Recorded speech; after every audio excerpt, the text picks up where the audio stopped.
I hope I am audible. Yes, ma'am. तो आज कल हमने ये इस PGDMA कोर्स के MES 41 जो कोर्स है इनका सब्जेक्ट कोड, उसकी हमने शुरुआत करी थी, which is about growth and development of educational management. और इसमें हमने कल इसके बेसिक्स के बारे में पढ़ा था कि एजुकेशनल मैनेजमेंट क्या होता है, इसके प्रिंसिपल्स क्या हैं, फंक्शंस क्या हैं, इम्पोर्टेंस क्या है। और आज हम इस टॉपिक को आगे बढ़ाते हुए लेकर के जा रहे हैं यूनिट 2 पे, फर्स्ट ब्लॉक का यूनिट 2। कल हमने यूनिट 1 कवर किया था और उसमें मैंने आपको एक एक्सरसाइज भी दी थी जिसमें मैंने आपसे कहा था कि आप अपने इंस्टीट्यूशन की स्वॉट एनालिसिस करें, और साथ में मैंने ये भी दिया था कि आप अपने इंस्टीट्यूशन में कोई भी जो आपको प्रॉब्लम्स फेस हो रही हैं वो बताएं और वो लिखें, और साथ में उनके सॉल्यूशंस के बारे में भी बताएं। तो कल जो स्टूडेंट्स प्रेजेंट थे क्लास में, उनमें से कोई अगर है और उसने ये काम किया हुआ है और शेयर करना चाहता है तो please now is the time. Anyone who has attended the class yesterday and has done the work and would like to share? Okay, first we will start with Devendra. Ma'am, actually, I have mentioned something. Actually, echo कर रहा है ma'am, इसको बंद करो। हाँ, कमल जी आपको बंद करना होगा, आपके इको करता है। हेलो कमल जी, आप अपना ऑडियो ऑफ करें। जी हाँ। या एक्चुअली मैंने मैम एक शीट पर बनाया, तो आपको डिजिटली शेयर करूँ या मैं रीड आउट कर लूँ? Is it okay? आप रीड आउट कर दीजिए, कोई ओके। प्रॉब्लम नहीं। हाँ, तो सिंपल सा एक्चुअली जो प्रॉब्लम्स हमने देखी थी, सॉरी मैंने स्वॉट एनालिसिस पे तो नहीं डाला, मैंने एक सिंपल जो प्रॉब्लम जो है और उसका सॉल्यूशन कैसे as a administrator we should find out.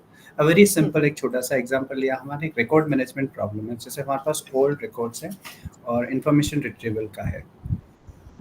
तो like there are very old records in our school and extracting any information from its regular and used task। तो जितना भी हमारे old records है उसको हमें मैनेज करना था, बिकॉज हमारे पास जो इन्फॉर्मेशन हमारे जो भी डिमांड की जाती है वो रिकॉर्ड से मांगी जाती है, रिकॉर्ड रूम से ली जाती है। एंड वहाँ से देने के लिए आपको फिजिकली था सब कुछ, कि आपको पर्सन को जाना है, रिकॉर्ड रूम चेक करना है, उसमें से वो निकालना है डॉक्यूमेंट, उनको प्रोवाइड करना है रिक्वायर्ड। फॉर एग्जाम्पल टीसी हो गई या कुछ भी ओल्ड रिकॉर्ड्स हो गया। तो फिर उसका द बेस्ट सॉल्यूशन क्या हो सकता है? तो हमने जो प्रॉब्लम था हमारे पास यही थी कि सिंस द रिकॉर्ड रूम काफ़ी पुराना है, रिकॉर्ड्स बहुत ओल्ड हैं, उनको हमें क्या करना, तो digitization is the only solution.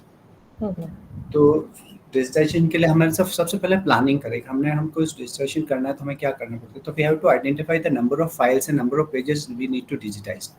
तो उनको हमको क्या करना है? पहला first planning. Second, after digitization how you will disseminate information to the person, हम उनको रिट्रीव कैसे करेंगे? तो वी नीड अ सॉफ्टवेयर और अ वेबसाइट। बट उसमें हमें वापस फाइनेंशियल इम्प्लीकेशन को भी देखना पड़ेगा, कितना वो हमारा फाइनेंस का लगेगा। तो जो हमारी प्लानिंग वो थी उसमें हमें था digitise old records, propose a budget based on the number of files and pages for digitization, and digitization can be either outsourced or done in-house, like depend on the finances and the staff available, उनकी capability और qualities को देखते हुए। बिल्कुल। Okay, so execution, now it's planning.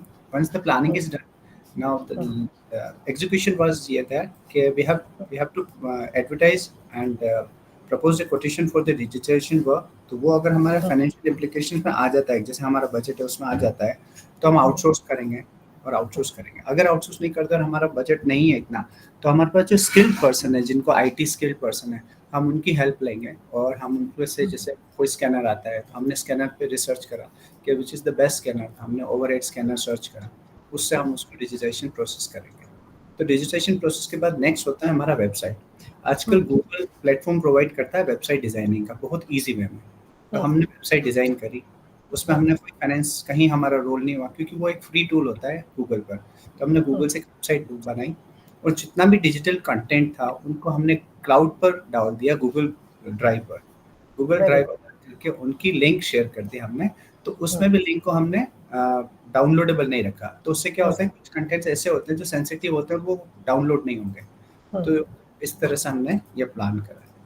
That's it. बहुत बढ़िया। पर मैं ये आपसे सवाल करना चाहती हूँ कि जब आप ये डिजिटलाइजेशन कर रहे थे तो क्या आपने जितने भी रिकॉर्ड्स थे, ओल्ड रिकॉर्ड्स थे, उनको पहले आपको नेचुरली सॉफ्ट फॉर्म में कन्वर्ट करना पड़ा होगा? Yes ma'am. हाँ, तो आपने क्या इनको पीडीएफ्स में कन्वर्ट किया, क्या किया? यस, इसको स्कैन करके इनकी स्कैनिंग के बाद इनको पीडीएफ में कन्वर्ट करा। और इस पूरे प्रोसेस में कितना टाइम लगा? प्रोसेस में डिपेंड था कि क्योंकि हमें थोड़ा सा ये एक हेक्टिक टास्क था और काफ़ी पेजेस ब्रिटल भी थे, तो हमें हम्म, बहुत हमने वो टाइम को डिवाइड कर दिया कि हमारा एक टारगेट था कि हमें एवरी डे 500 पेजेस करना है, क्योंकि हमारे पास जो स्किल्ड पर्सन था हम उसको यूज़ करा, हमने आउटसोर्स नहीं करा। हम्म। आउटसोर्स करते तो फिर हम आराम से कर सकते, क्योंकि हमारे पास टाइम बहुत था, पैसा नहीं था, तो हमने टाइम को वेटेज दी, पैसे को नहीं दी वेटेज। नहीं, ये बहुत अच्छी बात है, आपने इसको मैनेज किया। पर मैं यही बिल्कुल मेरा अगला यही सवाल था कि इतना टाइम निकाल पाना किस तरह से पॉसिबल है, क्योंकि we are laden with responsibilities here in no तो एजुकेशन हमने, इंस्टीट्यूशन। हाँ, तो हमने इसमें यही करा, हमने जो आईटी स्किल्ड पर्सन थे उनको हमने असाइन कर दिया कि हम्म, आपका टास्क यही है हम्म, कि हाफ, मतलब फॉर एग्जांपल हाफ डे, आधे दिन आप अपना आईटी का काम करेंगे और जी। आधे ये काम करेंगे स्कैनिंग अच्छा, का। ओके ओके, ठीक है। तो और जो अगर आपके वेबसाइट पास डिजाइनिंग का, वो मैं खुद स्किल्ड हूँ, तो मैंने उसको वेबसाइट अच्छा, मैंने खुद ने डिजाइन कर ली और हाँ, उसमें हमने डेटा को। अपलोड कर दिया। Okay, that's very nice. I think it's really commendable. देखिए, अगर हमारे इंस्टीट्यूशन में कहीं कोई प्रॉब्लम आती है और किस तरीके से हम उनको मैनेज करते हैं, this subject is dealing with this concept of educational management is all about how you are managing. So he has taken one particular problem of record management. So similarly we can take other problems as well.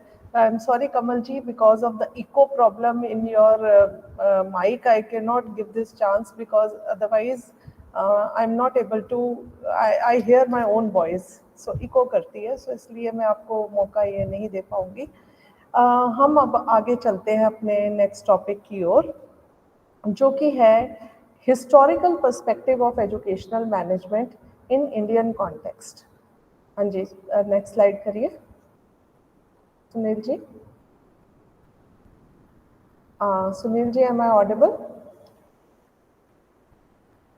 Otherwise I will just start myself without looking at the screen. ठीक है, तो आपको मैं ये बात बताना चाहती हूँ कि हमारा जो देश है, हमारे देश की जो सभ्यता है और संस्कृति है, उसमें कोई इतने महान शिक्षाविद हुए हैं, बड़े एजुकेशनिस्ट हुए हैं, जिन्होंने हमारे संस्कृति को एक बहुत ही सुंदर दिशा दी। पर आपको ये भी पता है कि हमारे देश पर तकरीबन 200 वर्ष तक अंग्रेज़ों का राज रहा, ब्रिटिश कॉलोनी रहे हम। तो ये नहीं है कि हमारे देश में उस टाइम पे एजुकेशन नहीं थी या लोग पढ़े नहीं थे। आपको पता ही है कि हमारे आर्यभट्ट भी हुए हैं इतने महान, है ना? तो साइंटिस्ट, इसलिए हमें ये एजुकेशन जो एक ऐसा सब्जेक्ट है जो कि हमारे कंट्री का या डिफरेंट स्टेट्स का एक मेजर कंसर्न रहा है हमेशा से, प्राचीन काल से। और आपने ये भी सुना होगा कि पुराने ज़माने में जब हम अपने पुराने वेद ग्रंथ पढ़ते हैं, तो जी ये स्लाइड शो नहीं हो रहा है, वो मैंने इनसे रिक्वेस्ट की है कि वो आगे कर दें, but I think they are not listening, so I am starting without it, because slide show का कंट्रोल मेरे हाथ में नहीं है। हाँ जी, स्लाइड नेक्स्ट आ गई है। हाँ जी, नेक्स्ट कर दीजिए सुनील जी। जी, तो अब आई थिंक विजिबल है।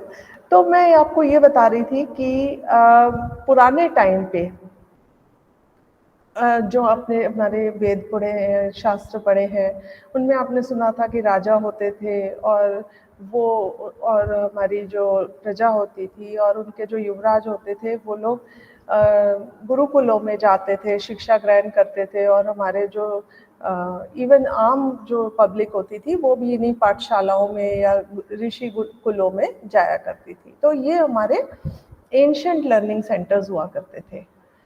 तो धीरे धीरे जब एजुकेशनल इंस्टीट्यूशंस एक फॉर्मल शेप लेने लगे तो हमारे आपको पता है मुगलों ने भी हमारे देश में राज किया बहुत, तो मुगल रूल के में कई मकतब्स बने, मदरसे बने, जिसमें कि ये एजुकेशन दी जाने लगी फॉर्मल तरीके से। और जब फिर वो मुगल्स के बाद ब्रिटिशर्स आए तो 1600 से लेकर 1812 तक, तो उस दौरान में ब्रिटिश जो पीरियड था उसमें एक पॉलिसी ऑफ इनडिफरेंस फॉलो कर रहे थे कि वो ये मतलब इग्नोर ही कर रहे थे कि एजुकेशन के ऊपर कोई ध्यान ही नहीं दिया गया। और इस तरीके से हमारे जो देश में लोग थे वो एजुकेशन से हमेशा वंचित रहे। फिर जब ईस्ट इंडिया कंपनी आई तो उन्होंने ये देखा कि इस कंट्री में भी एजुकेशन की रिस्पॉन्सिबिलिटी है, क्योंकि अगर आपके पास जो वर्कफोर्स है, वर्कफोर्स वही होगी जो कि एजुकेटेड होनी चाहिए। इसलिए उन्होंने इम्पोर्टेंस समझते हुए इसमें हमारे 1813 में एक चार्टर एक्ट लेके आए। Next please Sunil ji, next कर दीजिए जी। तो अब मैं आपको बताऊंगी कि कॉलोनियल इंडिया में, यानी कि जो ब्रिटिश रूल्ड एम्पायर थी, उसमें एजुकेशनल मैनेजमेंट को हम किस प्रकार से उसकी हिस्ट्री को स्टडी कर सकते हैं। तो इसमें 3 पीरियड्स हैं जिनका मैं जिक्र करना चाहूँगी। पहला पीरियड 1813 से लेकर 1853 तक, जिसमें हमने इंट्रोडक्शन ऑफ सेंट्रलाइजेशन, जिसे हम इस पीरियड को कहते हैं। दूसरा पीरियड होता है जिसे हम कहते हैं period of state control and extreme centralization. This period is from 1854 to 1919, and the third period, which is from 1920 to till independence 1947, which is known as a period of provincial autonomy. So we are going to discuss these pre-independence period one by one, first, second and third.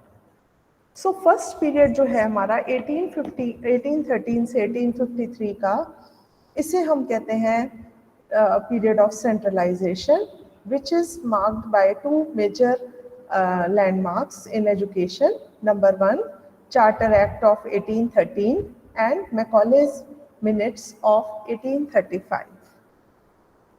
Let us first study about Charter Act of 1813. So as I just told you that East India Company, they owned up the state responsibility of education. उन्होंने कहा कि इनको educate करना हमारी जिम्मेवारी है, और उसके लिए उन्होंने क्या किया, उस जमाने में 1 लाख रुपए एक तरफ रख दी और उसमें कहा कि this amount of rupees 1 lakh is for improvement of literature, knowledge of sciences among the natives of India. उस जमाने में ये रकम भी बहुत हुआ करती थी, और ये अमाउंट जो था बकायदा पार्लियामेंट से अप्रूव हुआ, और ये अमाउंट जो था इसको यूज़ करना था एजुकेशनल एक्टिविटीज़ के लिए, but there was no such measure taken and this money remained unspent, वो वैसे के वैसे ही रही। फिर 1823 में कैलकाटा के जो मदरसा और बनारस का संस्कृत कॉलेज था, उनको एक रीडिफाइन किया गया। ये पहले से ही चल रहे थे, बट इनको थोड़ा सा शेप अप करने की कोशिश की। और इस दौरान जब हमारा चार्टर एक्ट आया था, तब 2 स्कूल ऑफ थॉट्स प्रेवलेंट थे। Number 1, spreading of western knowledge through medium of English by leaders like राजा राम मोहन रॉय, जो कि वेस्टर्न स्टाइल को ज़्यादा प्रेफरेंस दे रहे थे। और दूसरा जो सेकेंड स्कूल ऑफ थॉट था, which was led by the missionaries who advocated the encouragement of Sanskrit and Arabic literature.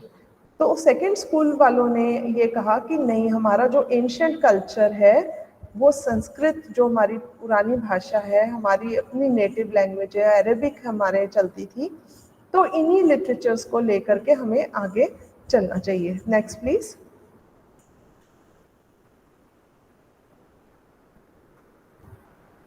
Next कर दीजिए Sunil ji.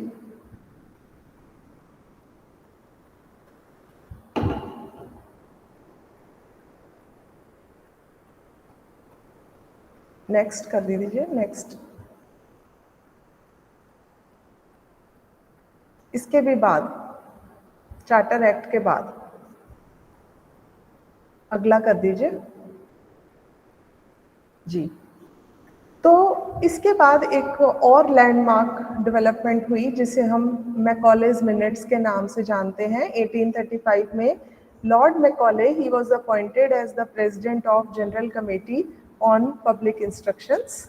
So he was responsible to promote education among the Indian natives that time. तो Macaulay ने क्या किया कि सबसे पहले तो उन्होंने जो कलकत्ता में मदरसा चल रहा था और जो संस्कृत कॉलेज चल रहा था बनारस वगैरह पे, उनको एबॉलिश ही कर दिया। अब इसके पीछे इनकी क्या साइकोलॉजी रही होगी? Can anyone tell me? ऐसा क्यों किया होगा? Anyone, can you raise your hand? Yes Devendra ji. Yeah, because they want to introduce English education system. जी बिल्कुल ठीक कहा आपने। और वो जी बिल्कुल सही। तो वो चाहते थे कि अब इस कंट्री में लोग इंग्लिश पढ़ें, इंग्लिश सीखें, क्योंकि वो उनकी अपनी लैंग्वेज थी। And naturally Britishers were facing lot of difficulty because they were not able to communicate with Indians properly, they were not able to reply, they were not able to understand.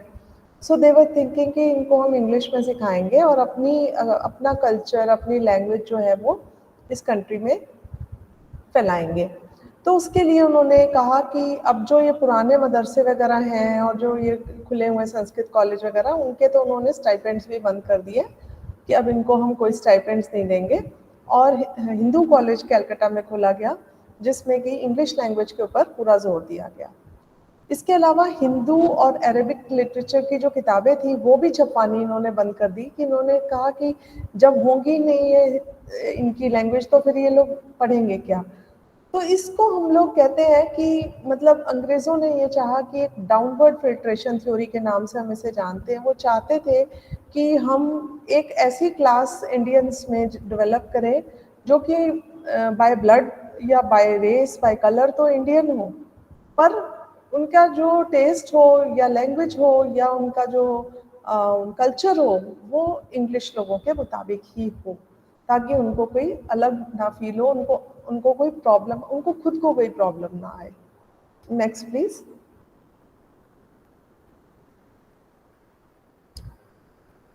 आगे कर दीजिए, next. हाँ जी।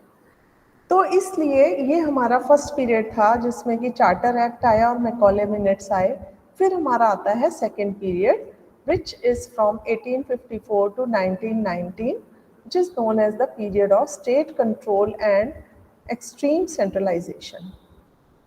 So in this case, I want to tell you that in second period there are following landmark developments. Number one, it is known as Woods Dispatch, जिसके बारे में आपको बताऊंगी। Indian Education Commission, which is known as Hunter Commission, Indian University Commission 1902, Government Resolution on Education Policy 1913, and Calcutta University Commission, which is also known as Sadler Commission, from 1917 to 1919. Next, please.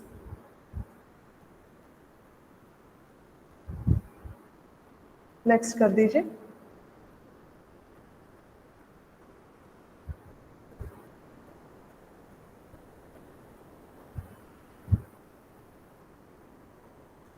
Okay, we will study about Wood's Dispatch in 1854, which is known as Magna Carta of Indian Education. Wood's Dispatch. So Wood's Dispatch came in 1854. It is known as Magna Carta of Indian Education because इसके अंदर first time आप ये देखेंगे कि formal education system जो है वो develop किया गया था। एक कॉम्प्रिहेंसिव सिस्टम ऑफ एजुकेशन जिसमें कि मेन एम्फेसिस था कि हम बच्चों को पढ़ाएं स्कूलों में, इनके लिए प्रॉपर स्कूल खोले जाएं, इनको इंग्लिश भी पढ़ाई जाए, साथ में इनकी वर्नैकुलर लैंग्वेज को भी रखा जाए। So from primary school education to the university school education, so they wanted to develop a comprehensive system of education. So accordingly, first Department of Education was set up in 1850 by Lieutenant Governor James Thompson in 1850. And they also advocated that Director of Public Instructions to be established in 5 provinces, like in Bengal, Madras, Bombay, Punjab. These were the major, regions, major centers of learning that time. And 3 universities खोली जाए, कैलकाटा, बॉम्बे और मद्रास में सबसे पहले यही 3 universities खोली गई थी इंडिया में। और इन्होंने ये भी कहा कि ग्रेडेड स्कूल्स खोले जाएं, यानी कि जूनियर लेवल का अलग हो और सीनियर लेवल का अलग हो, कॉलेज लेवल अलग हो। इसके अलावा टीचर एजुकेशन इंस्टीट्यूशंस की भी बात हुई कि ये भी खोले जाने चाहिए और टीचर ट्रेनिंग्स शुरू होनी चाहिए, वर्नैकुलर स्कूल्स भी खोले जाने चाहिए एलिमेंट्री स्टेज के ऊपर। So accordingly this was the first landmark development you can say in the country as far as education scenario is concerned. Next, please.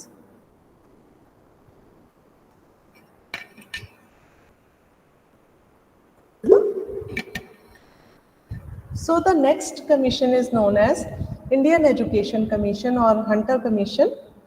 It came in 1882 to 1883. Basically, this commission, the purpose of this commission was to provide, extend and improve elementary education, especially in rural areas. India में उस time पे rural areas में लोग पढ़ नहीं रहे थे और especially indigenous education की काफ़ी कमी महसूस हो रही थी। तो इसलिए उन्होंने कहा कि आप स्कूल और खोलें और मॉडल स्कूल्स बनाएं हर डिस्ट्रिक्ट में। इसके अलावा जो इंस्टीट्यूशंस ग्रांट इन एड के लिए एलिजिबल हैं तो उनके रूल्स को रिवाइज किया जाए और इन्हें ग्रांट इन एड दिया जाए ताकि इनको हम एजुकेशन के लिए कुछ बजट प्रोवाइड कर सकें। Basically the ultimate purpose was to expand the education in India and qualified Indians to be employed as inspectors of schools. Earlier, there were no formal inspectors of schools.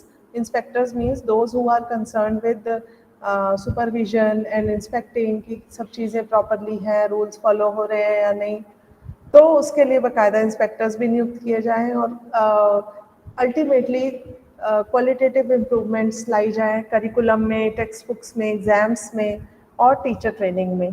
तो इस मकसद से Indian education commission जो था उन्होंने अपनी recommendations the. Next,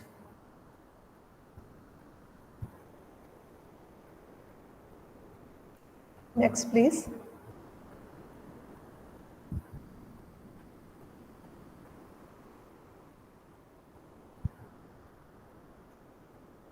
Indian Universities Commission. Indian Universities Commission came in 1902. The basic purpose, as the name suggests, to improve the conditions and prospects of universities established in British India. As I told you, only 3 universities were there till this time. और हालांकि हमारी जो ancient आपको पता है टैक्सला, नालंदा, ये हमारी पुरानी यूनिवर्सिटीज़ थी, पर वो धीरे धीरे करके आपको पता है कि वो किस तरीके से ख़त्म होती चली गई। तो इंडियन यूनिवर्सिटी कमीशन ने कहा कि जो पहले क्या होता था इनके टाइम पे, यूनिवर्सिटी का मेन मकसद क्या होता था कि सिर्फ आपने स्कूलों को एफिलिएट करना है, उनको उनके ऊपर अपना रूल्स एंड यूनिवर्सिटीज़ की अपनी कोई एजुकेशन वगैरह नहीं हुआ करती थी उस टाइम पे। पर इंडियन यूनिवर्सिटी कमीशन ने कहा कि यूनिवर्सिटी का अपना सेनेट भी होना चाहिए, सिंडिकेट होना चाहिए जैसे कि आजकल होता है, और इसके अंदर अपनी फैकल्टी होनी चाहिए और बाकायदा ये टीचिंग डिपार्टमेंट्स भी होने चाहिए इसके अंदर। एंड जो प्राइवेट कॉलेजेस हैं वो उनके लिए एक प्राइवेट मैनेजिंग कमेटी होनी चाहिए जो कि सारे रूल्स एंड रेगुलेशंस को फॉलो करें। तो इस प्रकार से Indian university commission came in 1902। Next,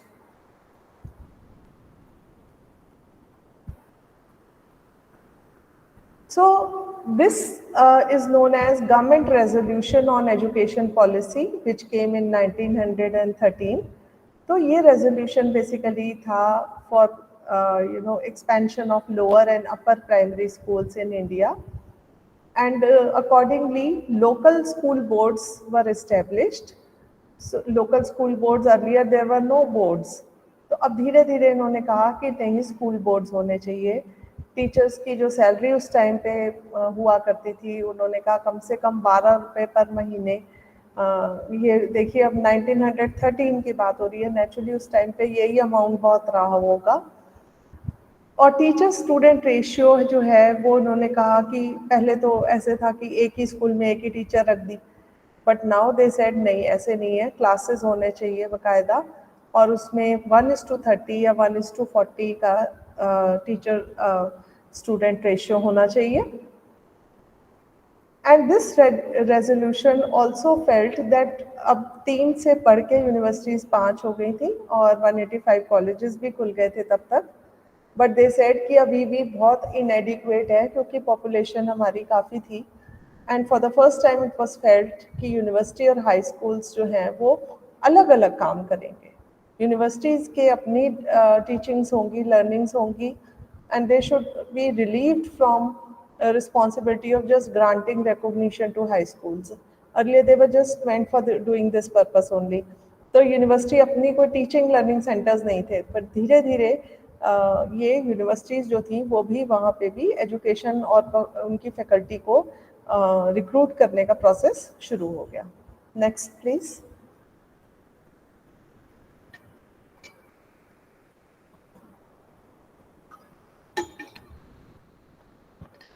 Then came Calcutta University Commission, which is known as Sadler Commission, from 1917 to 19.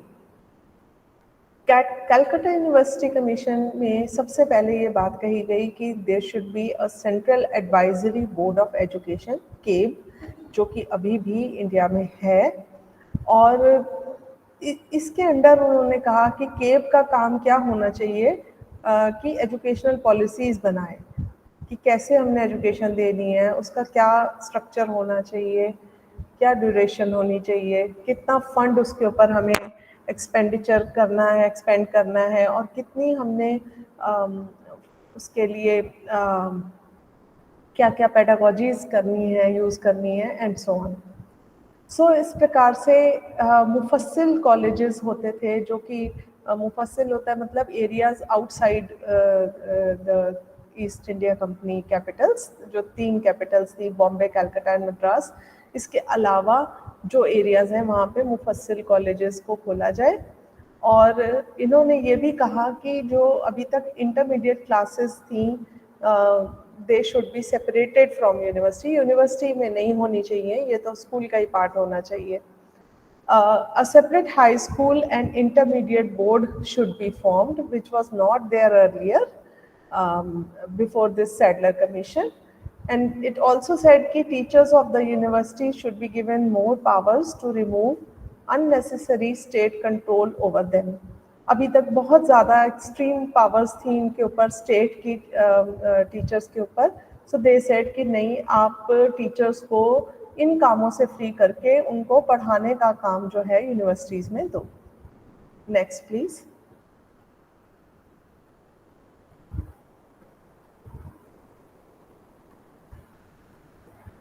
So this ends the second period, and came the third period, which starts from 1920 to 1947, which is known as a period of provincial autonomy. And in this there are following landmarks. Number 1, Government of India Act of 1990, Hartog Committee 1928 to 29, Government of India Act 1935, Abbotsford Report 1936-37, Sargent Report 1944, and Central Advisory Board of Education, CABE. So we will study about these acts one by one. Number 1, next please. Government of India Act of 1919.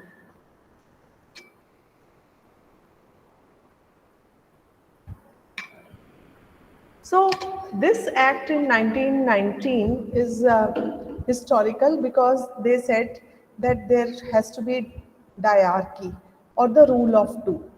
Rule of two means provincial administration में दो तरीके के departments होने चाहिए, एक reserve departments और एक transfer departments. और ट्रांसफर डिपार्टमेंट्स हैं जैसे कि education, agriculture, public health, local government, जो कि under the charge of governor जो हैं वो होने चाहिए। And reserve departments obviously they remain with the province only, the state. So Indians, they first obtained the control of education department with this act, क्योंकि नाम ही इसका यही है गवर्नमेंट ऑफ इंडिया एक्ट, इसलिए एजुकेशन जो था वो डायरेक्टली गवर्नमेंट ऑफ इंडिया के अंडर ही आ गया। But still Indians, they faced lot of challenges due to handicaps in financial management and control, because they were not given the powers to manage the finances. They were always falling short of funds. और जब funds short होंगे तो फिर naturally वो अपने नए courses नहीं खोल सकते हैं, नए departments नहीं खोल सकते थे, तो इसलिए ये problem तो इनको अभी भी रही। Next please.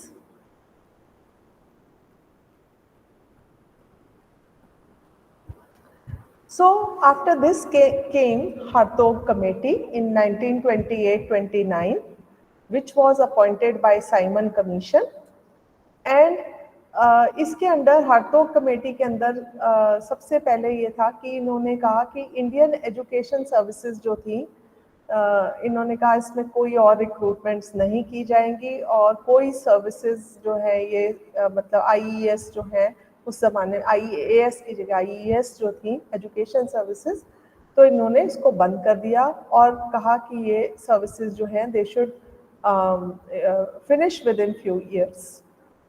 Government of India जो है उन्होंने कहा कि it should act as a centre of educational information for the whole of country, and they should be constitutionally enabled to make good financial deficiencies in the interests of India as a whole. So basically क्या था कि Hartog committee ने एक कुछ improvement करने की जगह पे रादर हमारी एजुकेशन सर्विसेज जो थी, इंडियन एजुकेशन सर्विसेज थी, उनको भी बंद कर दिया, क्योंकि कहीं ना कहीं ये थी पॉलिसी कि कहीं बहुत स्ट्रॉन्ग एडमिनिस्ट्रेटर्स ना पैदा हो जाए यहाँ पे, और अगर बनने लग गए तो हमारे एडमिनिस्ट्रेशन का क्या होगा। तो ये कहीं ना कहीं प्रमोट भी करते थे अपनी इन लैंग्वेजेस को, और साथ में ये भी करते थे कि हमारे को इंडियंस को थोड़ा पीछे रखें और इनको फाइनेंशियली एम्पावर्ड या एडमिनिस्ट्रेटिवली एम्पावर्ड ना होने दें। आगे चलेंगे।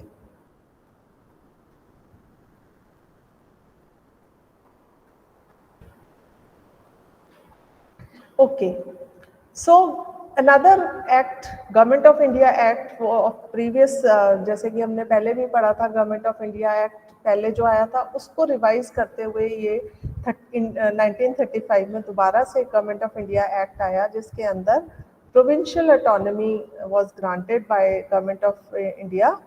प्रोविंशियल ऑटोनॉमी का मतलब है स्टेट को पावर्स दे दी गई कि आपने अपने तरीके से एजुकेशन को, so basically education is a state subject, so this came into force through Government of India Act of 1935, and inspector of Mohammedan schools were to advise on maktabs and Muslim schools, so they appointed some inspectors for that, and इस act के through पुरानी जो distinction थी between reserved and transferred subjects वो abolish कर दी गई, और एजुकेशन जो था वो it became a transferred subject to the provinces. Next.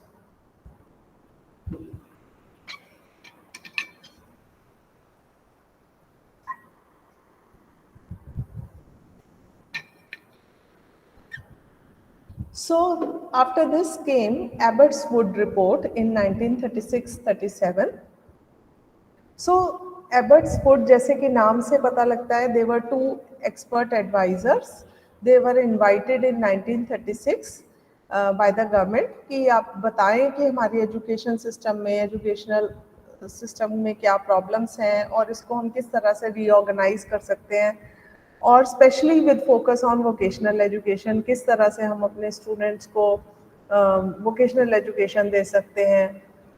तो क्योंकि वोकेशनल एजुकेशन की नीड उस टाइम पे बहुत ज़्यादा फील की जा रही थी, because they were very poor people that time, and अगर through vocation if they are skilled in some vocation, naturally it will bring, you know, some financial independence among the people of the country.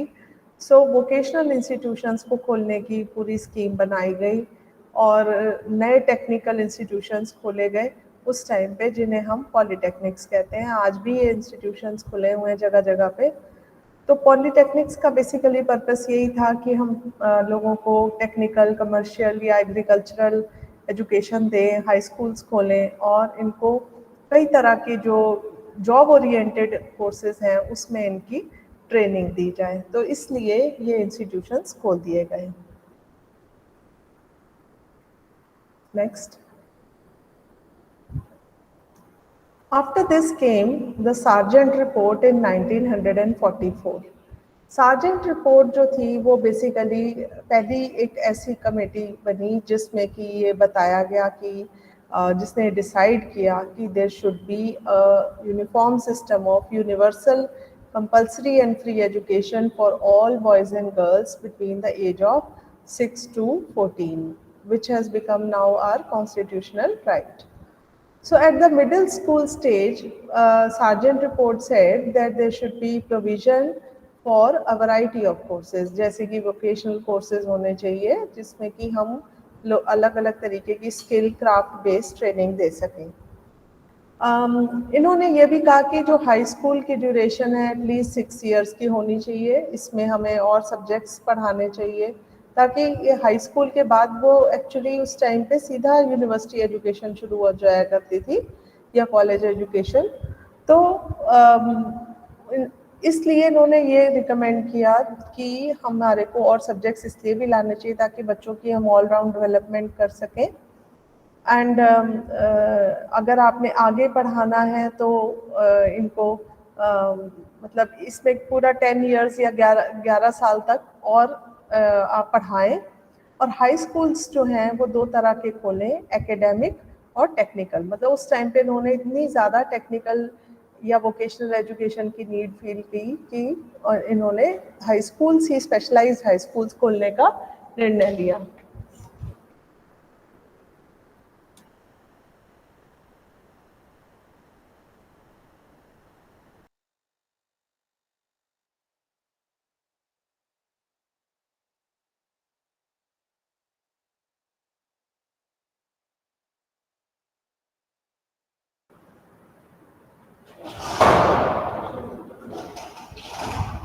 So the next important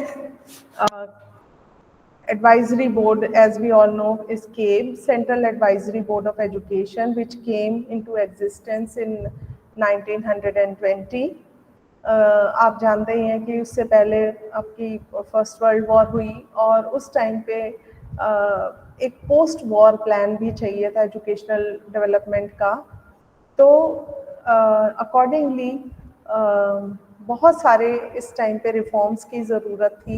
एक national system of education की ज़रूरत थी, एक ऐसी education की ज़रूरत थी जो कि मासेस तक भी पहुँचे और क्लासेस को भी फॉर्म करे।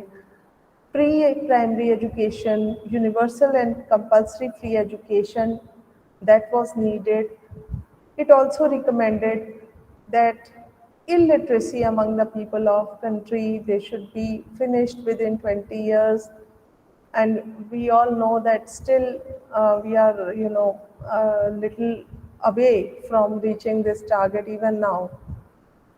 कंपल्सरी फिजिकल एजुकेशन की ताकि हम स्टूडेंट्स को फिजिकली फिट बना सकें, स्ट्रॉन्ग बना सकें। Training of teachers, that was the need which was felt that time, and education of physically and mentally handicapped, which was earlier not there. This CABE also felt कि अब special education दी जानी चाहिए या कुछ institutions खोलने चाहिए जो कि फिजिकली और मेंटली हैंडीकैप लोगों को भी केटर करें। Next please.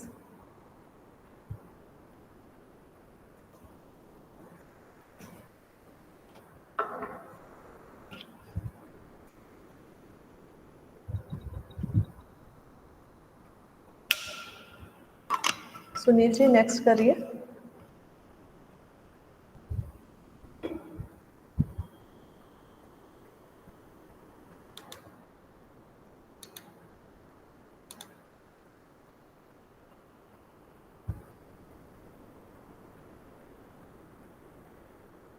So now we will focus on the development of educational management in post-independent era. क्योंकि प्री इंडिपेंडेंस तक के हमने सारी रिपोर्ट्स पढ़ी हैं, अभी तक सीखी हैं। अब हम बात करेंगे जो कि पोस्ट इंडिपेंडेंस हमारे वेरियस एजुकेशन कमीशंस रहे, उनके बारे में हम पढ़ेंगे। इसमें आपके आते हैं university education commission, secondary education commission of 1952, Indian Education Commission of 64 to 66, which is also known as Kothari Commission, National Policy on Education 1968, which was revised in 86 and 92, and Program of Action, and now we have also got NEP 2020. About that also I will cover this in detail. NEP 2020 के बारे में भी मैं आपको subsequent classes में बताऊंगी। तो आज अभी हम यहाँ से शुरू करते हैं। जो सबसे पहला पोस्ट इंडिपेंडेंस हमारा कमीशन आया, first president of the country of independent India, Radha Krishnan commission जिसे हम कहते हैं, या university education commission from 1948 to 49। Basically इसका पर्पस यही था कि उस टाइम पे हायर एजुकेशन के ऊपर बहुत अर्जेंट नीड थी फोकस करने की। सो यूनिवर्सिटी एजुकेशन के दे suggested should be in concurrent list and education should be a state subject. And this commission also said that it is the government of India, the central government responsibility to arrange for the finance for university education for the students. And another recommendation of Radhakrishnan Commission was that they said कि universities जो हैं they should be teaching department, teaching institutions rather than affiliating bodies. This was highlighted earlier in earlier commission reports also. But now there was, this was, we could not delay this at all. Accordingly, they recommended University Grants Commission कि इनको भी setup किया जाए, private colleges को ads दिए जाएं, और education purpose के लिए कुछ डोनेशंस वगैरह अरेंज किए जाएं। And this commission fixed an amount of rupees 10 crores to be spent in next 5 years. They said कि at least इतना अमाउंट चाहिए उस टाइम पे ताकि हम अपने स्टूडेंट्स को हायर एजुकेशन में ट्रेन कर सके, क्योंकि अगर हम हायर एजुकेशन नहीं देंगे तो अच्छी पोजीशंस में पढ़ाने के लिए या दूसरे एडमिनिस्ट्रेटिव जॉब्स के लिए हमारे पास लोग कहाँ से आएंगे। And they also recommended to start 3-year degree course for the universities.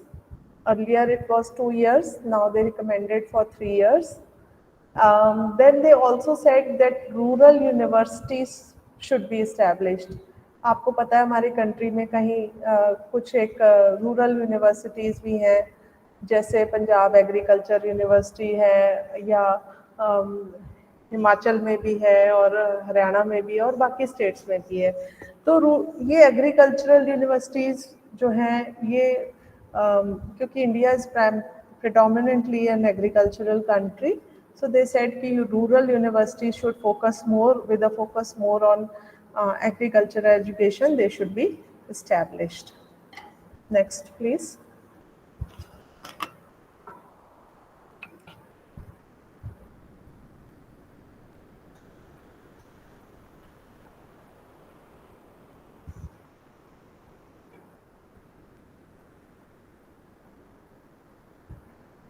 Sunil ji next कर दीजिए।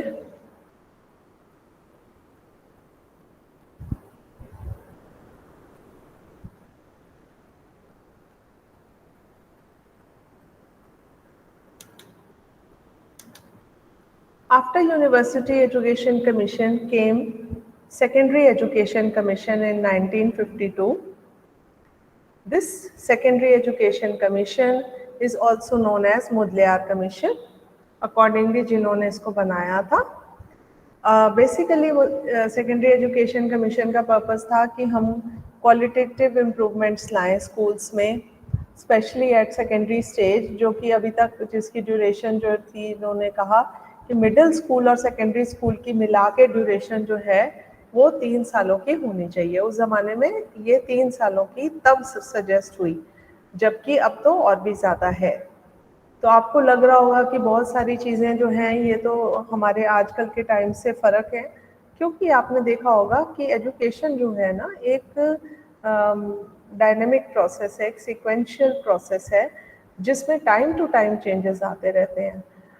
और अलग अलग कमीशंस, अलग अलग पॉलिसीज़ इसीलिए बनाई जाती हैं ताकि जो आजकल की नीड्स हैं उनके हिसाब से हम चेंजेस ला सकें। उस ज़माने की नीड्स के हिसाब से ये रिकमेंडेशंस दिए गए थे।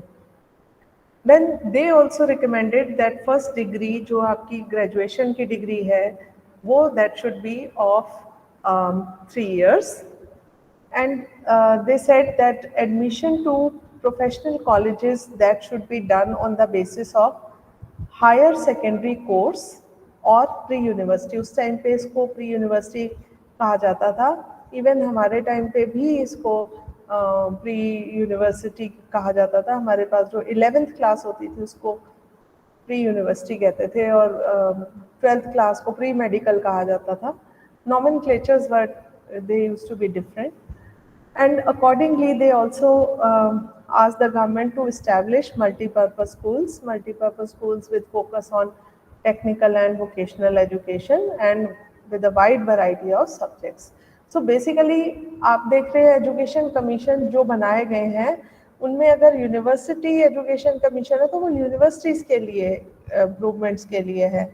सेकेंडरी एजुकेशन कमीशन आया ही इसीलिए कि सेकेंडरी एजुकेशन के लेवल पे बहुत सारे चेंजेस जो थे रिक्वायर्ड थे। And next we will study about Indian education commission which is also known as Kothari commission.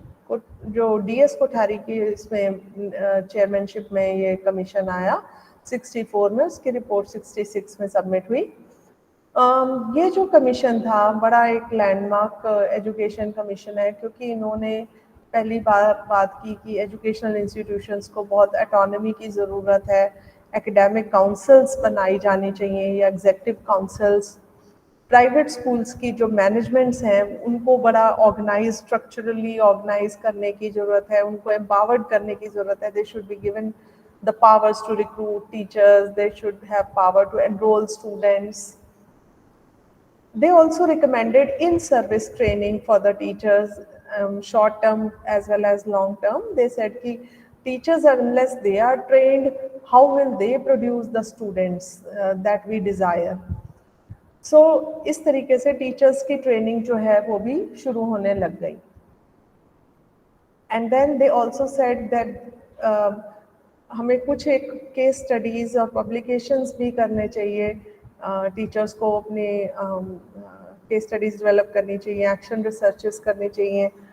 Publications जो है वो उनको प्रोफेशनली ग्रो करती हैं, so they should engage in some researches, and there should be a uniform system of education. They said कि free and compulsory education भी होनी चाहिए up to 14 years of age as per Article 45, that should be guaranteed to every student in India. And common system of public education, मतलब एक जिस तरह से आप देख रहे हैं कि पहले अलग अलग तरीके से सिस्टम्स चल रहे थे, कोई common Indian system, nationalise system of education नहीं था। इस वजह से क्या था कि चीज़ें ऑर्गेनाइज नहीं थी, कई लोग रूल्स अपने हिसाब से रख रहे थे। पर इन्होंने ये कहा कि पहला पब्लिक एग्ज़ाम जो होना चाहिए वो 10 ऑफिशियल जो 10 साल पढ़ने के बाद यानी 10th क्लास के बाद पहला बोर्ड एग्ज़ाम होना चाहिए, और 11th और 12th क्लासेस को इन्होंने हायर सेकेंडरी स्टेज कहा, और इन्होंने कहा कि इस स्टेज पे more specialized subjects are required.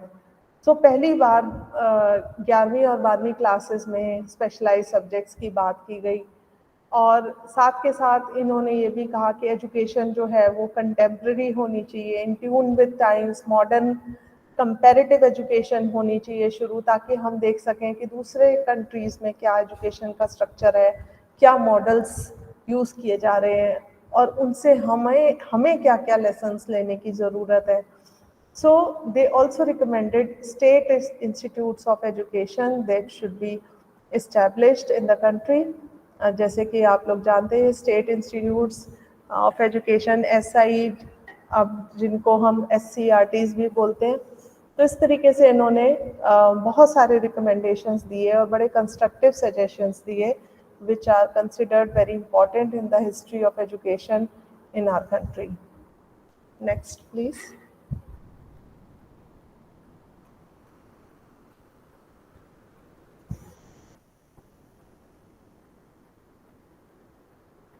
Till this time, there was no national policy on education. So first national policy on education came in 1968, and this policy is landmark because this introduced a uniform system of education throughout the country, and accordingly 10 plus 2 plus 3 system of a school education it was introduced. We all know what is 10 plus 2 plus 3 system, जो अभी तक चला आ रहा है, जिसमें कि 10 साल के बाद पहला बोर्ड एग्ज़ाम होगा, फिर 11th एंड 12th क्लासेस होंगी, और 3 साल की हमारी ग्रेजुएशन की डिग्री होगी. So this type of system जो है वो इंट्रोड्यूस किया गया, and they recommended implementing article 45 in true letter and spirit, कि हर बच्चे को अधिकार होना चाहिए from 6 to 14 years for free and compulsory education in government schools. National policy on education, they also introduced a 3 language formula, जिसमें कि इन्होंने कहा कि एक तो नेशनल लैंग्वेज हिंदी, एक इंग्लिश फॉरेन लैंग्वेज, और एक साथ में अपनी स्टेट की लैंग्वेज जो भी रीजनल लैंग्वेज है वो भी होनी चाहिए. So national policy on education introduced Operation Blackboard in rural India, क्योंकि रूरल इंडिया में स्कूल्स की बहुत शॉर्टेज थी और एक ही टीचर पढ़ा रहा था और बहुत कम स्कूल्स थे जो कि बने हुए थे. But this policy on education, they started Operation Blackboard is basically for universalization of education in the country, especially in rural areas. फिर आंगनवाड़ी सेंटर्स वगैरह भी बाद में बनाए गए. एंड दे सेड कि 6% of the national income that should be spent on education. तो ये इन्होंने कहा कि it's very important that GDP जो है हमारा उसका 6% जो है हम उसके ऊपर खर्च करें ताकि हम क्वालिटेटिव इम्प्रूवमेंट्स ला सकें. Next. So this policy was revised in 1986 and 1992 and now in 2020 also, and a program of action or POA जिसे हम कहते हैं that was formed. Here why we are concerned with these two, we will discuss NEP 2020 in another class, but today I will just tell you about these two national policies. They were basically an extension of the earlier national policy on education, and they said that there should be decentralization of education and autonomy for educational institutions. They should be given the responsibility to devise their curriculum, they revise their teaching pedagogies, and develop resources for learning themselves. This policy also said that it is the duty of the people concerned with educational institutions to be more accountable and bring those people for bringing quality in education. So जितने ज़्यादा लोग इस movement से जुड़ेंगे उतनी ही accountability होगी. Cab जो पहले बनाया जा चुका था 1920 में, उस central advisory board of education, it should play a pivotal role at the national level for forming the policies related to the education. And there should be district and local level educational management also along with this. National policy on education also recommended starting of diets at district level. Diets we all know, जैसे कि state institutes हैं, diets हैं district level पे, CBSE आपको सबको पता ही है, central board of secondary education, and इन्होंने कहा एनसीईआरटी भी खोला जाए नेशनल लेवल पे। अकॉर्डिंगली ये सारी बॉडीज़ जो कि अब हमारी बहुत ही प्रोमिनेंट बॉडीज़ हैं related to educational scenario, they all started, taking shape after the recommendations of National Policy of Education and Program of Action. Next.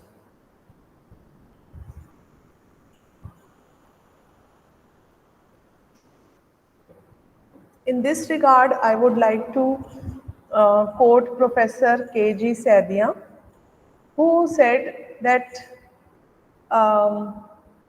motto in old British regime was reported to be divide and rule, and this should now be changed into divide and serve. पहले क्या था हमारा divide and rule, पर अब हमारा divide and serve. Basically education जो है ये it is a service to the society, है ना। तो हमें ये लोगों को डिवाइड एंड सर्व का मतलब ये है कि everybody should take up assume different responsibilities and serve the nation. So as teachers, it is our prime duty, to serve the country. So this is known as democratic decentralization, which is the essence of democratic living. हमारी country एक one of the biggest democracies of the world है, और हमारा ये दायित्व है, हमारी responsibility है कि हम डेमोक्रेसी या डेमोक्रेटिक प्रिंसिपल्स को, where the power is in the hands of the people, by the people, where the government is elected by the people, as we are going to do just now in the elections.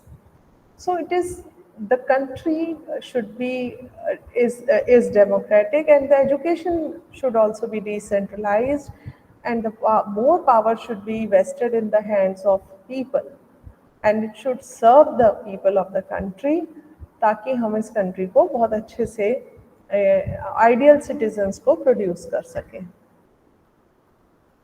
Next please. These are some suggested readings for which you can and yes, I forgot to write the questions at the end. I just want to tell you that if you have to please note down the question that I want to tell you, that is that you have to compare and contrast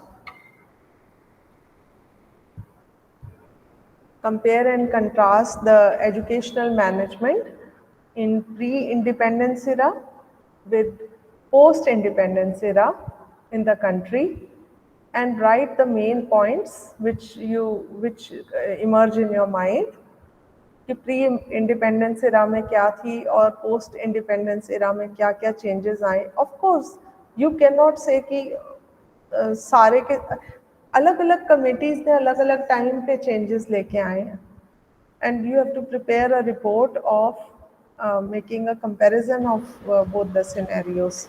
Ma'am, please repeat. Yes. You can note down, compare and contrast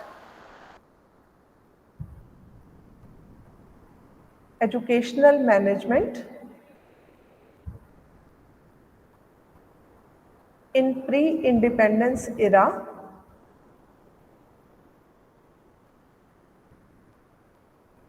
with post-independence era in the country,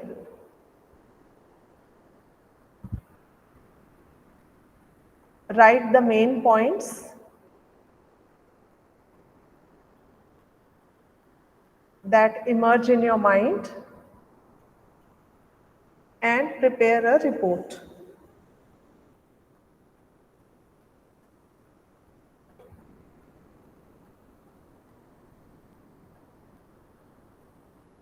Basically, the purpose of organizing this class was to orient you about different policies that have come, from बहुत time पहले से, जब से ये हमारा country का education scenario शुरू हुआ, तब से हमारे, आप देख रहे हो कि कितनी सारे चेंजेस टाइम टू टाइम अलग अलग तरीके से एजुकेशन के फील्ड में आते रहे।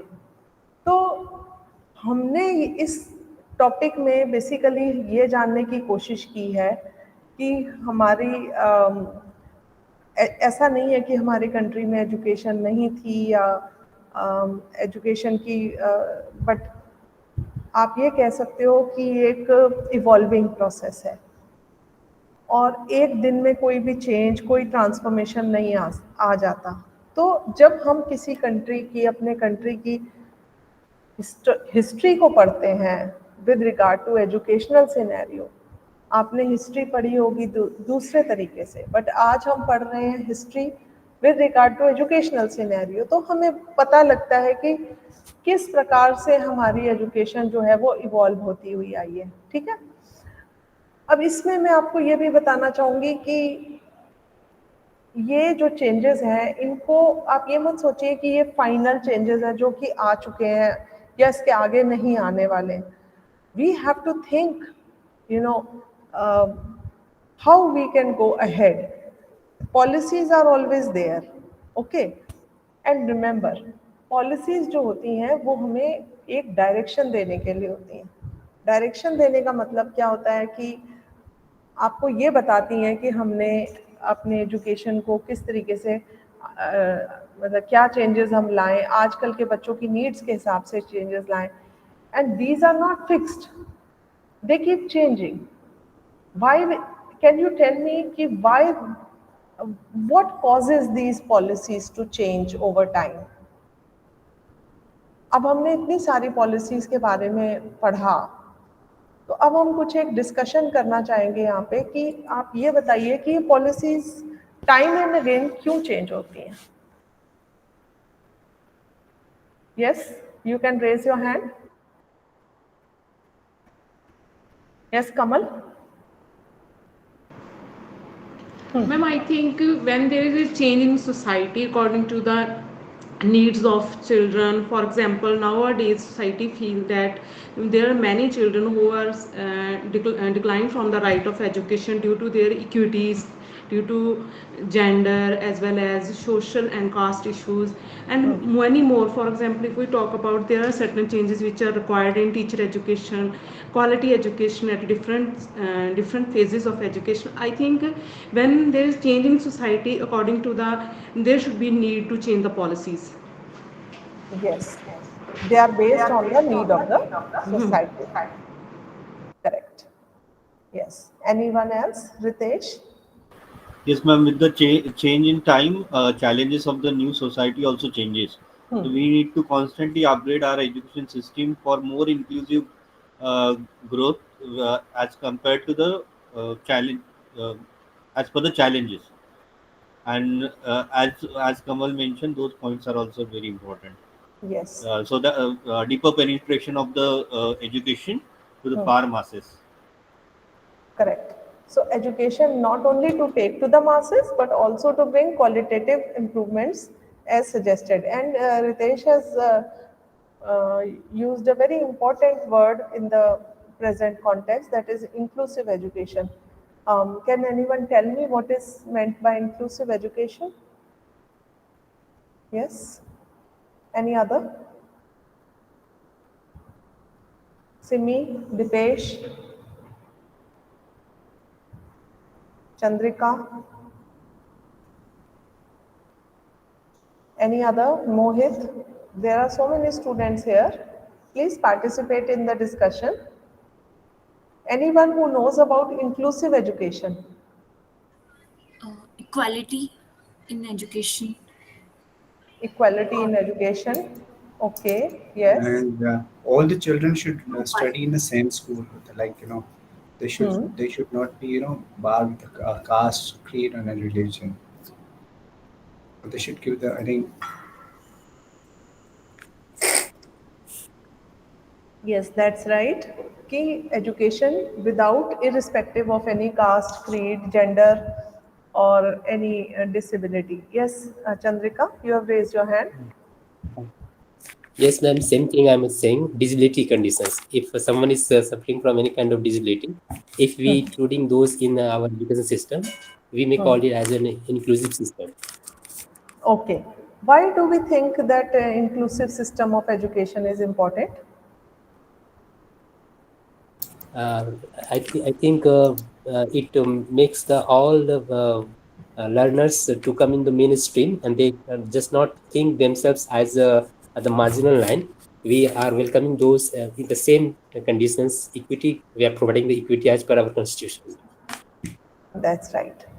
So it is their constitutional right also, we cannot discriminate any child on the basis of caste, creed, or his ability and disability, or gender, or any other bias. Yes, Mohit? हाँ जी बोलिए. Mohit, you have raised your hand. Please unmute yourself. Okay. So, see, what we were trying to say here is that when we are you know, talking of inclusive education here in the country as per, guidelines of NEP 2020, um, do you think this is a reality, or it is just a vision, just a dream? Is inclusion a reality or just a vision or a dream? Yes, anyone would like to comment? Devendra. yeah, ma'am, it's a reality because since these days we can see the physical disabled children are there. They are very intelligent also, and if we are not giving opportunity in the same school, if we deprive them, so that's why they are putting the special educator in the school these days. Yes, So I correct. think it's more realistic. More realistic, but there could be some, barriers which are still preventing us from bringing them into the mainstream. What could be those possible barriers? Anyone who can think of? What could be those possible barriers? What prevents inclusion? The quality of teachers probably means we need good good special educators. Good educators, good teachers, okay, fully trained teachers. Do you think, Infrastructural development also required because for the language labs needs to be set up or a kind of where they yes, should be allowed to sit in a specified area which is more comfortable for them. So I think financial implications also very much play vital role. yes, that's right. Institutions and teacher are not more compassionate towards their inclusiveness towards these children who require special attention. You can say थोड़ा उदासीनता उनकी कि उनके तरफ ध्यान नहीं देना चाहते मैनेजमेंट और to some extent teacher as well. हाँ, ऐसा क्यों है? क्यों वो ध्यान देना नहीं चाहते हैं? Just because these students require more specialized attention, which teachers and management don't want to give much more time to such students. Okay, Just a that's right. barrier. Acceptance Yes, Jyotsna, please go ahead. acceptance by even peers and teachers. Even special arrangement also has to be made for such student to be included in the mainstream. Yes, That is one more reason they don't want to just scatter such students. They want to neglect it and go far more extent to some expel such students also from the school. because they are not able to meet the standards of the schools at times. Very good. Yes, that's right. Um, we are discussing some barriers here in their educational management. Yes, Barsa? Ma'am, whatever these people like explained, it is like, well, like basically Ritesh sir, whatever he said, it is correct. But the main part is that we are getting max to max as in a perspective of a teacher. I feel like we are getting 40 or 45 minutes to being in a class, and if there are special students, I feel like the management supposed to recruit teachers those are qualified and in that particular categories, because in general, if you're going to a class and teaching to students, and this particular students need more attention, more time and patience, and we don't have that much of time to give it to them, because we have to complete the syllabus or we have to complete the chapters or whatever the things are. So that's the major reason. If it is already started in, like, we are already adding these things and we are trying to add them to the mainstream, it will be very difficult for the teachers as well as for those particular students, because they are incapable to cope up with the normal students, and it is also very difficult for the teachers to continue with such kind of students with the normal students inside the classroom. So Yes. basically, I feel like we need specialized teacher to recruit in different schools for different categories. So if we are like adding such kind of students or disabled students, otherwise, if you are recruiting a normal teacher and giving and putting all the students in the normal classroom, obviously these students are going to face problems for sure. Yes, that's very valid point taken, because classroom management is a big time problem for the teachers to manage. Um, I want to know from you all any particular classroom management problem that you have come across and how you dealt with it. Any particular classroom problem that you have come across and how you dealt with it. I would like to give chance to everyone. Those who have not responded till now, please raise your hands. Yes, Barsa, wait just a minute. Madhvi, are you there? Or Archana? Renu? All these students have not spoken. Yes, Archana. Ma'am, generally what happens is, in our school, we teach NIOS syllabus.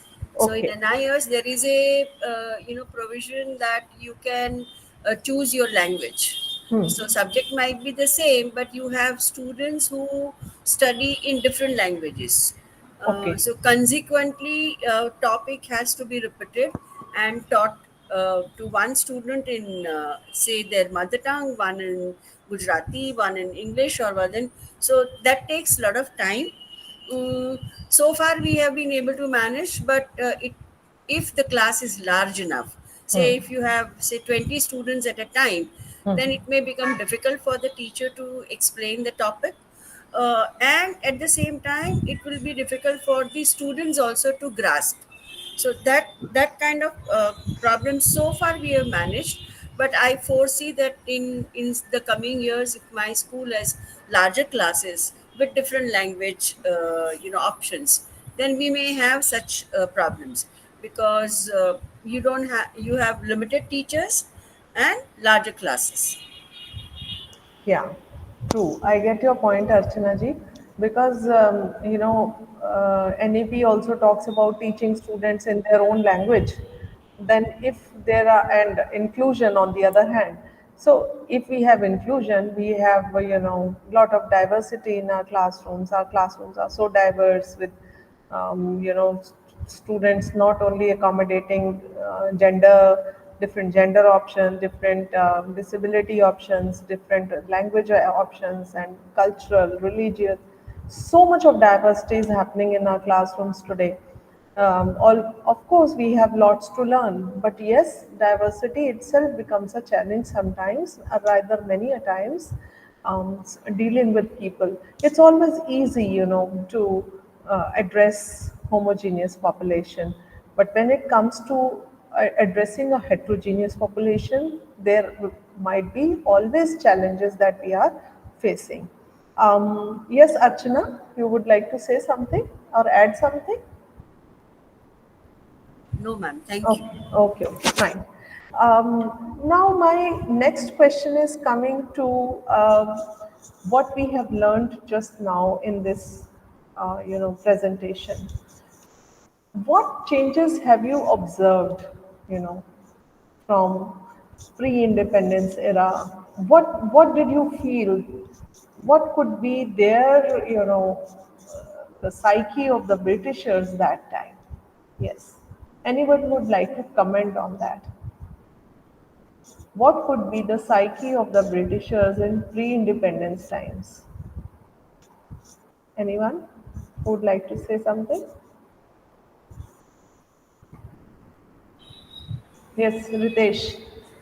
They want to keep education to the centers where they are administering, mostly Calcutta, Mumbai, and I think Delhi. Yes. They want to keep the education to those region itself, and don't want they were reluctant.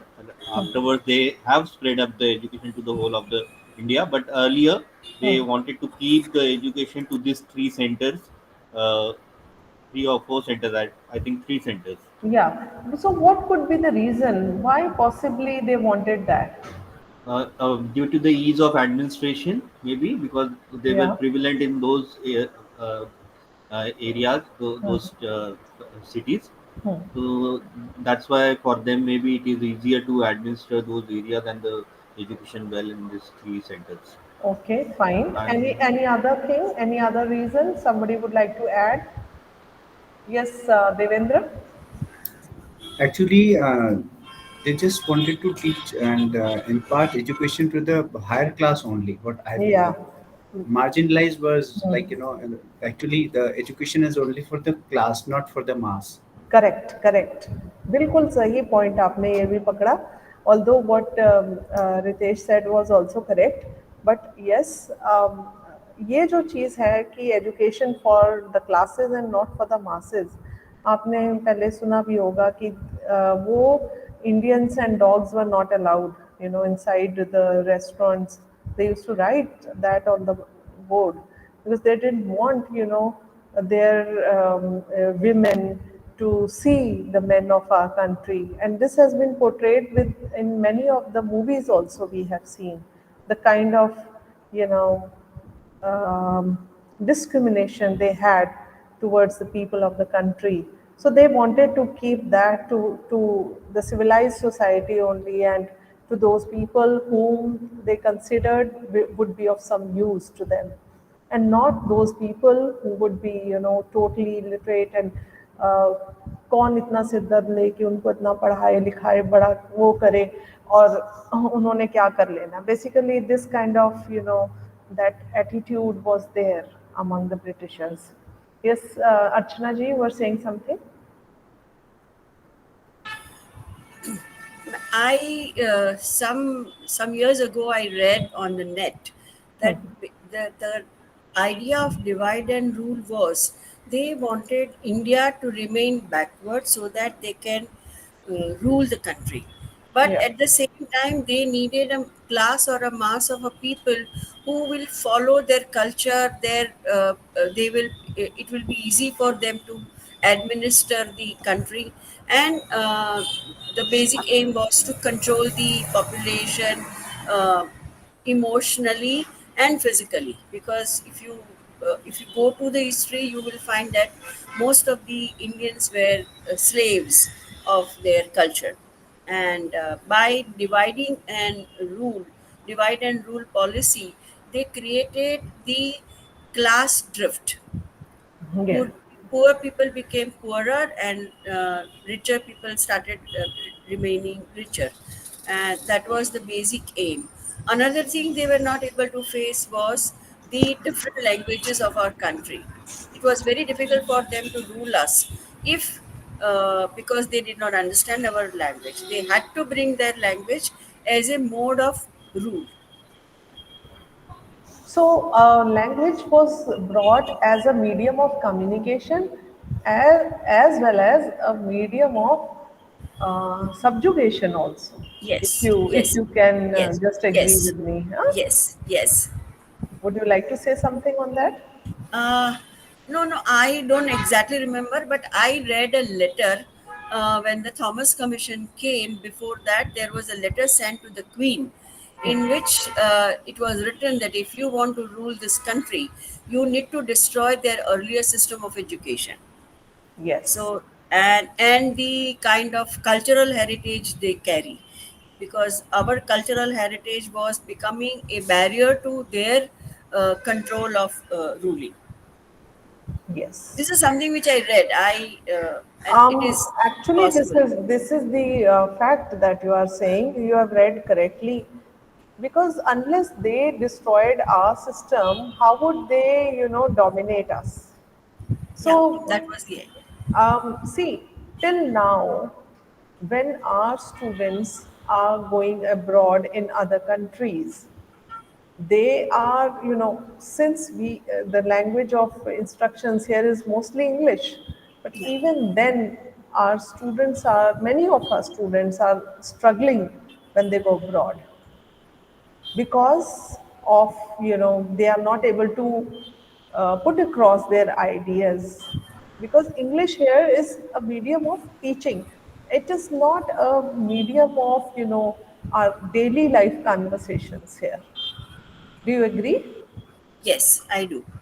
So the students, when they go abroad, they are, many of the students I personally have seen that they are struggling. They are not getting jobs, although they are, highly qualified. They have secured good marks, but when they go and when they are interviewed in various, this thing, then the companies don't hire them. So, see, at one, on one side, we are giving them education in, medium of instruction is English. On the other hand, it is just a, medium of instruction and not a medium of conversation. So this, parity always, this difference always, sometimes they're not able to put across their ideas in their language, the way But they there do. is another drawback in our society also, because say most of the parents, they do want their children to study and learn English as a language of communication for the outside world, but unfortunately they have remained away from that language. So the level of communication they have with their children in English is very less. So English, if it does not become the medium of communication for the children, this problem of getting jobs or expressing themselves, or putting their point across, will always remain an issue. So English as a language is necessity. I would say it is a compulsion for us, because if we want to stand with the world, we need to have that as a language. And I think government is putting that up. Government is trying to have that by bringing the new policy in which they say that mother tongue and the English has to be, or the national language. This three language policy actually came because of that. That is my belief. Yes, that's right. So, Archana ji has pointed very valid points out of her own experience in the field of, distance learning. And nowadays, I have observed another phenomena that many of the parents have started talking to their children in English only at home. They are not speaking in their, local language or native language or regional, whatever you say, or their mother tongue. They've stopped speaking to them. And I have seen the elder generation not able to converse with their grandchildren because of this. See, language is having its own set of, it has its own charm, you can say. Every language. So, Mera as a teacher educator ये मानना है कि language कोई भी हो, हमें अपनी जड़ों से नहीं दूर हो जाना चाहिए. हमें ठीक है, हमें फॉरेन लैंग्वेज आनी चाहिए, हमें एक्सप्रेसिव होना चाहिए, हमें सब कुछ आना चाहिए, बट अपनी जो हमारी अपनी कल्चर है, कल्चर की सबसे बड़ी पहचान आपकी भाषा से होती है। तो हर भाषा का अपना एक, चाहे वो रीजनल लैंग्वेज हो या नेशनल लैंग्वेज, कोई भी लैंग्वेज हो, उसका अपना फ्लेवर है। और जो ब्रिटिशर्स की जो पॉलिसी थी, they used this as a weapon to destroy our culture and ताकि हम उनके कल्चर को ज़्यादा, मतलब हमेशा हम उनसे प्रभावित रहें और अपने कल्चर को धीरे धीरे छोड़ें। जो कि आपने सब्सिक्वेंट जितनी भी पॉलिसीज़ देखी जो पोस्ट इंडिपेंडेंस आई, वो उसमें आपने पाया होगा कि ये चेंजेस धीरे धीरे किस प्रकार से लाए गए। Yes Barsa, you want to say something?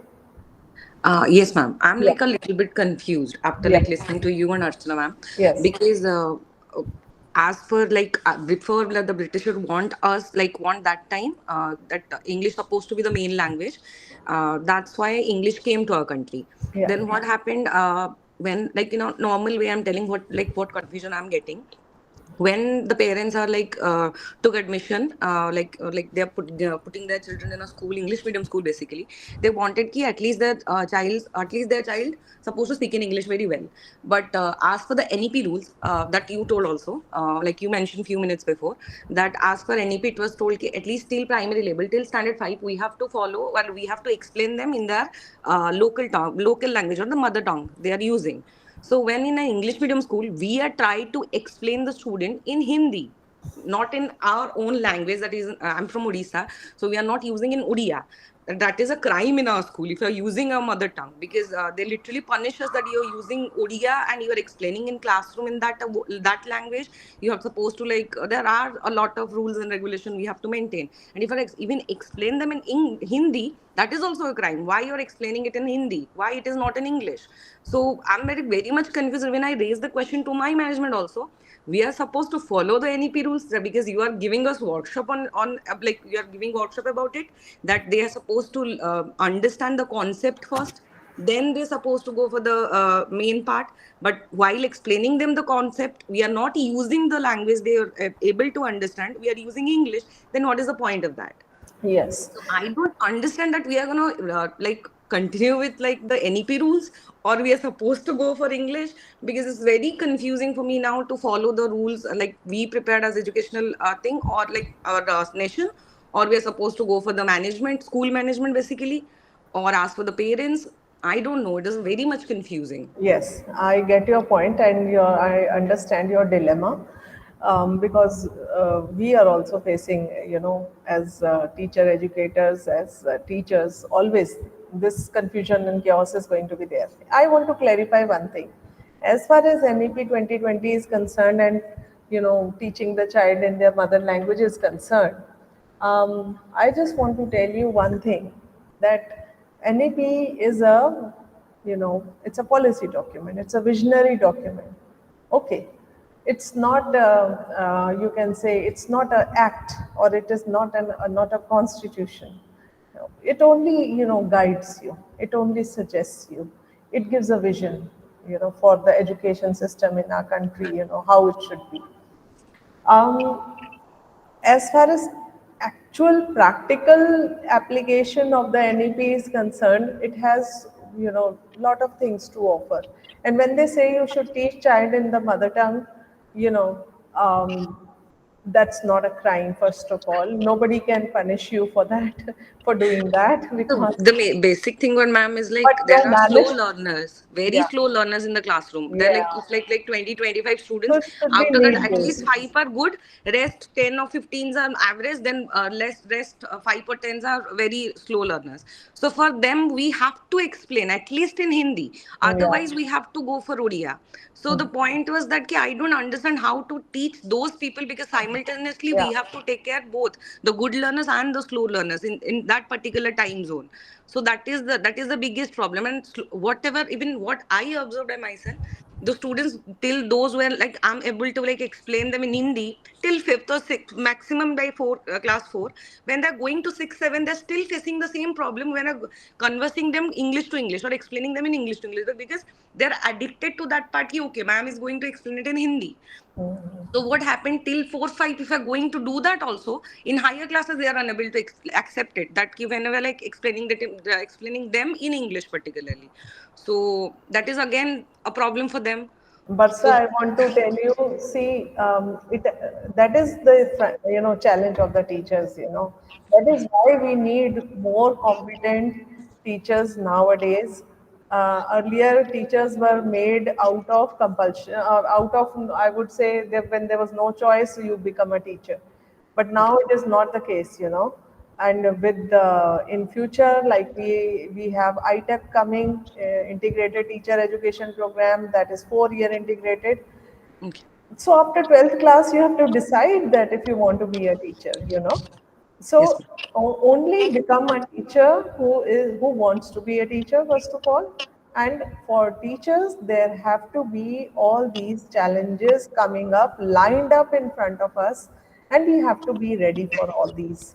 Be it your language thing, be it dealing with the diverse students, or inclusion, the concept of inclusion, or gender, or any other thing in the classroom, or the classroom management problems, or the teenage problems, or the problems related to the contemporary world with related to mass media and social media.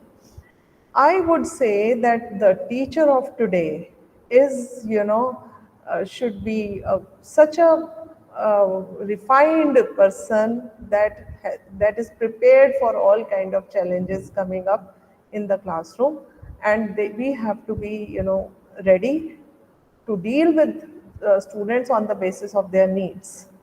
If ultimately our aim is to educate them, we don't want them to remain outside the pale of education, we want them to be included. And what if the language takes them out of the this context of education, then it has no meaning. All our efforts will go into drains. इसलिए हमारा मकसद क्या है, हमें पहले तो उस पर ध्यान रखना है. हमें ये देखना है कि हमने बच्चे को पढ़ाना है, चाहे कैसे भी पढ़ाए, और जैसे बच्चा पढ़ना चाहता है उसे वैसे पढ़ाए. NEP 2020 तो यही बात कहती है कि जो बच्चा जिस तरीके से पढ़ना चाहता है उसको आप वैसे पढ़ाएं. और ये मत सोचे कि ये मेरे लिए क्या इजी है, या मेरे लिए क्या चैलेंज आएगा, या मुझे क्या करना है. नो, हमें हर चीज सोचनी है अपने स्टूडेंट के एंगल से. We don't have to think from the management point of view कि मैनेजमेंट क्या चाहती है. We don't have to think from the policy point of view. We don't have to think from, we have to think from humanitarian point of view, what as human beings, good human beings, and what should be the concern of a teacher towards his students, his or her. So Okay. that is what I am trying to say here.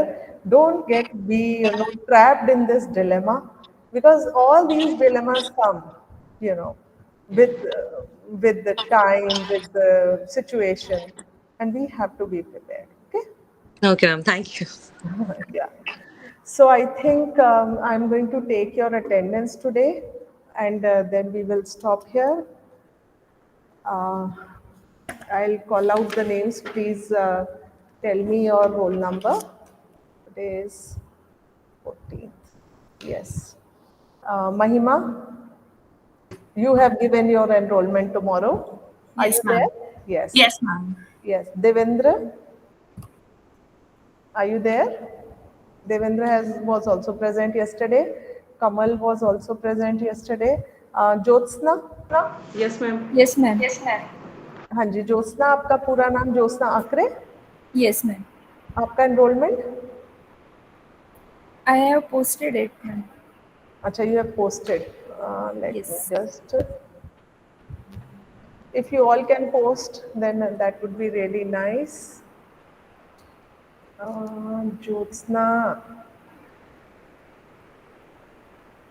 एक तो मुझे दिख गया है Dipesh. 240228023. Okay. Chandrika, are you there?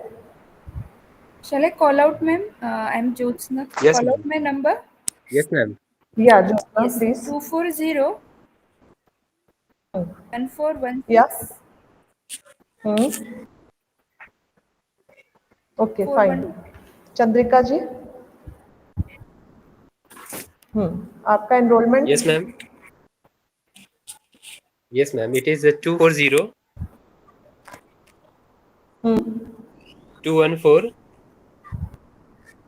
5275. Fine. हाँ जी. Thank you. Archana ji,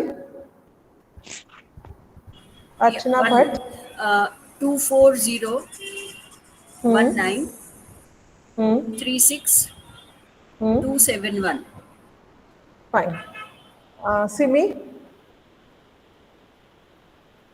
can you hear me?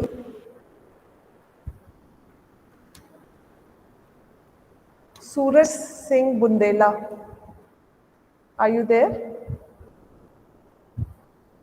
Suraj Singh Bundela is from RC, Hyderabad. Simi is from, no, she hasn't mentioned. Mahima is from Jaipur.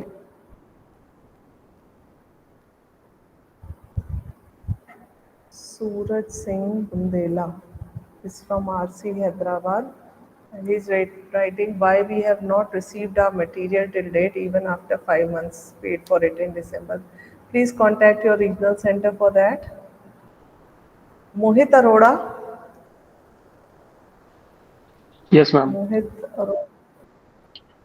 I can see 240 200 9263. You are from which RC? Chandigarh, ma'am. Okay. Simi is from RC Nagpur. Simi Wankhede. Excuse me, ma'am. Yes, Hanji. Ma'am, with your due permission, shall I float in one message in the group? Yes, please. What kind of message? Uh, I would ask my fellow friends to form a group so that we can coordinate. Yeah, no problem. Barsa, you were, I think, also present yesterday. Yes, ma'am. You are from RC Bhubaneswar. Yes, ma'am. Okay. Ritesh was also, Nagpur, I think, ma'am. present. Yes, ma'am. Ritesh? Yesterday I was present, ma'am. Ritesh, पूरा नाम क्या? Ritesh Watt, WAT. Ritesh वाट, RC Nagpur, ma'am. RC Nagpur. ठीक है. अच्छा, Ranjita Wankhede. Simi is your pet name. Okay, fine. Ranjita Wankhede. Okay, fine. Dipesh. Okay. Dipesh Devnath. That's it. Anyone who's not called out, please tell me. These names I have seen from the chat. Happiness all time. क्या है ये? रेनू. रेनू नगरकोटी. रेनू, पूरा नाम बोलो. रेनू नगरकोटी. हाँ? NAGAR. आपकी आवाज बहुत, वॉल्यूम बहुत कम है. आप चैट बॉक्स में लिख दो अपना नाम, रोल नंबर और आरसी. रेनू, चैट बॉक्स में लिख दो. हाँ जी, देवेंद्र, कुछ कहना है? Sorry, ma'am. Actually, I was not able to. It was not audible for me, so just wanted to confirm my Okay. attendance. Yeah. I have marked you because I have noted. You are from which RC? I'm from Jaipur. RC Jaipur. Okay. Kamal, you are from which RC? RC Chandigarh? Chandigarh ma'am. RC Chandigarh. हाँ जी. Fine. Josna, you are from which RC?